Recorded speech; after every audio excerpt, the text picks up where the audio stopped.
El camino a Cristo, capítulo 8, el secreto del crecimiento.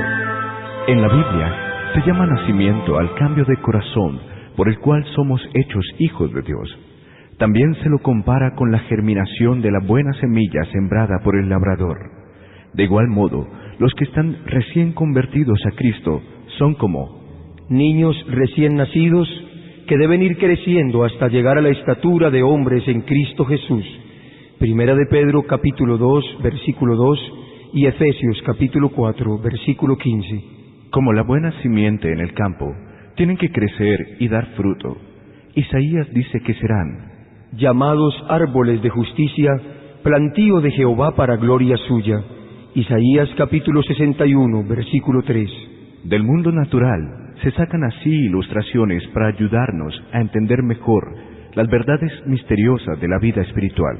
Toda la sabiduría e inteligencia de los hombres no puede dar vida al objeto más pequeño de la naturaleza. Solamente por la vida que Dios mismo les ha dado pueden vivir las plantas y los animales. Asimismo, es solamente mediante la vida de Dios como se engendra la vida espiritual en el corazón de los hombres.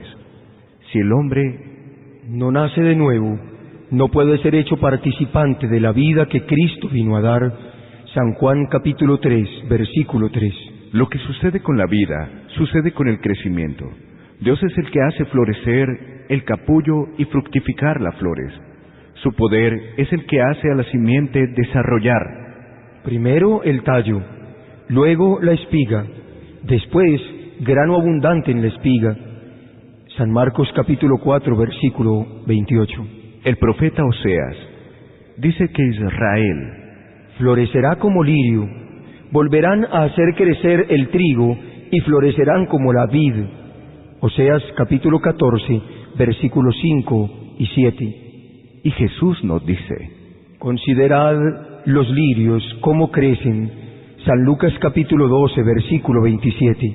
Las plantas y las flores crecen no por su propio cuidado, solicitud o esfuerzo, sino porque reciben lo que Dios ha proporcionado para que les dé vida. El niño no puede por su solicitud o poder propio añadir algo a su estatura, ni vosotros podréis por vuestra solicitud o esfuerzo conseguir el crecimiento espiritual. La planta y el niño crecen al recibir la atmósfera que los rodea, aquello que les da vida, el aire, el sol y el alimento. Lo que estos dones de la naturaleza son para los animales y las plantas, es Cristo para los que confían en Él. Él es su luz perpetua, sol y escudo. Isaías capítulo 60, versículo 19, y Salmos capítulo 48, versículo 11. Será a Israel como rocío. Oseas capítulo 14 y versículo 5. Descenderá como la lluvia sobre la hierba cortada. Salmo 72, versículo 6. Él es el agua de vida, el pan de Dios, que descendió del cielo y da vida al mundo. San Juan capítulo 6, versículo 33. En el don incomparable de su Hijo, ha rodeado Dios al mundo entero, en una atmósfera de gracia tan real como el aire que circula en derredor del globo. Todos los que quisieren respirar esta atmósfera vivificante, vivirán y crecerán hasta la estatura de hombres y mujeres en Cristo Jesús.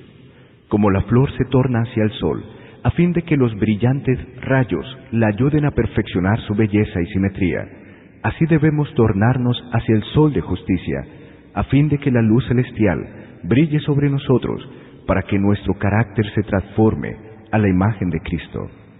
Jesús enseña la misma cosa cuando dice: permaneced en mí y yo en vosotros.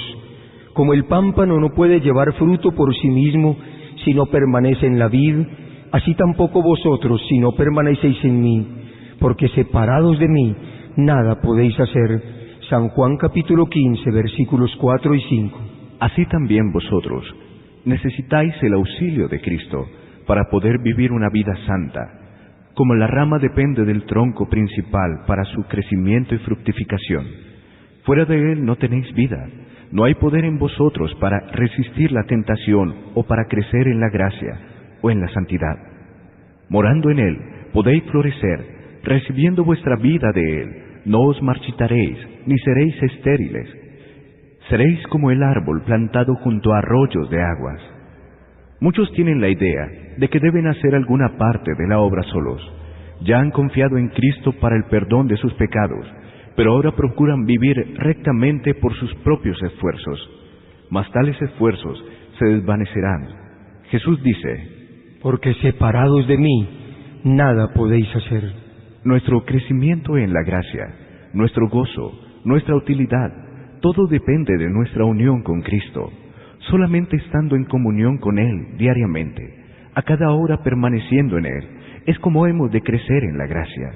Él no es solamente el autor, sino también el consumador de nuestra fe. Cristo es el principio, el fin, la totalidad. Estará con nosotros no solamente al principio y al fin de nuestra carrera, sino en cada paso del camino. David dice: a Jehová he puesto siempre delante de mí, porque está a mi diestra, no seré conmovido.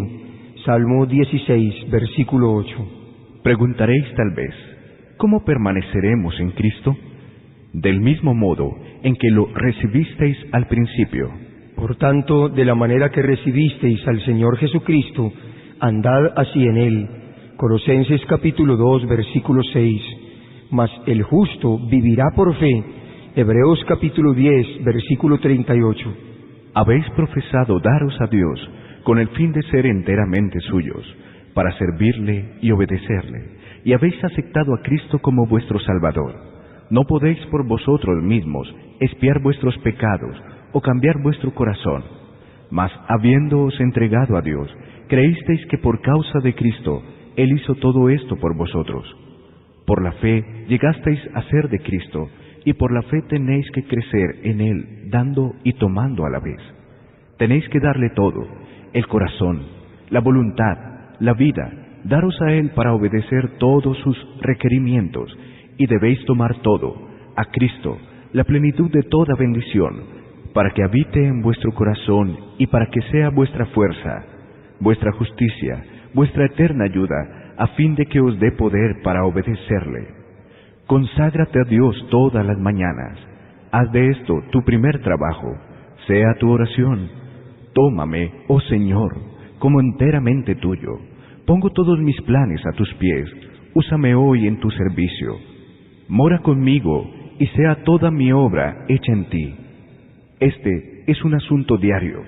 Cada mañana conságrate a Dios por ese día. Somete todos tus planes a Él, para ponerlos en práctica o abandonarlos según te lo indicare su providencia. Sea puesta así tu vida en las manos de Dios, y será cada vez más semejante a la de Cristo. La vida en Cristo es una vida de reposo. Puede no haber éxtasis de la sensibilidad, pero debe haber una confianza continua y apacible. Vuestra esperanza no está en vosotros, está en Cristo. Vuestra debilidad está unida a su fuerza, vuestra ignorancia a su sabiduría, vuestra fragilidad a su eterno poder. Así que no debéis miraros a vosotros, ni depender de vosotros, mas mirad a Cristo. Pensad en su amor, en su belleza y en la perfección de su carácter. Cristo en su abnegación, Cristo en su humillación, Cristo en su pureza y santidad, Cristo en su incomparable amor. Esto es lo que debe contemplar el alma. Amándole, imitándole, dependiendo enteramente de Él, es como seréis transformados a su semejanza. Jesús dice: permaneced en mí. Estas palabras dan idea de descanso, estabilidad, confianza. También nos invita: venid a mí, y yo os haré descansar. Mateo capítulo 11, versículo 28. Las palabras del salmista expresan el mismo pensamiento. Guarda silencio ante Jehová y espera en Él. Salmo 37, 7. E Isaías asegura que en quietud y en confianza será vuestra fortaleza. Isaías capítulo 30 y versículo 15. Este descanso no se funda en la inactividad, porque en la invitación del Salvador, la promesa de descanso está unida con el llamamiento al trabajo. Llevad mi yugo sobre vosotros y aprended de mí, y hallaréis descanso para vuestras almas. Mateo capítulo 11, versículo 29. El corazón que más plenamente descansa en Cristo es el más ardiente y activo en el trabajo para Él. Cuando el hombre dedica muchos pensamientos a sí mismo, se aleja de Cristo, manantial de fortaleza y vida. Por esto, Satanás se esfuerza constantemente por mantener la atención apartada del Salvador e impedir así la unión y comunión del alma con Cristo. Los placeres del mundo, los cuidados de la vida y sus perplejidades y tristezas, las faltas de otros o vuestras propias faltas e imperfecciones, hacia alguna cosa de estas o hacia todas ellas, procura desviar la mente. No seáis engañados por sus maquinaciones. A muchos que son realmente concienzudos y que desean vivir para Dios, los hace también detenerse a menudo en sus faltas y debilidades, y al separarlos así de Cristo, espera obtener la victoria. No debemos hacer de nuestro yo el centro de nuestros pensamientos, ni alimentar ansiedad ni temor acerca de si seremos salvos o no. Todo esto es lo que desvía el alma de la fuente de nuestra fortaleza. Encomendad vuestra alma al cuidado de Dios y confiad en Él. Hablad de Jesús y pensad en Él. Piérdase en Él vuestra personalidad. Desterrad toda duda. Disipad vuestros temores. Decid con el apóstol Pablo: Y ya no vivo yo, sino que vive Cristo en mí, y lo que ahora vivo en la carne, lo vivo en la fe del Hijo de Dios, el cual me amó y se entregó a sí mismo por mí. Gálatas capítulo 2, versículo 20. Reposad en Dios. Él puede guardar lo que habéis confiado. Si os ponéis en sus manos, Él os hará más que vencedores por aquel que nos amó. Cuando Cristo se humanó, se unió a sí mismo a la humanidad con un lazo de amor que jamás romperá poder alguno, salvo la elección del hombre mismo.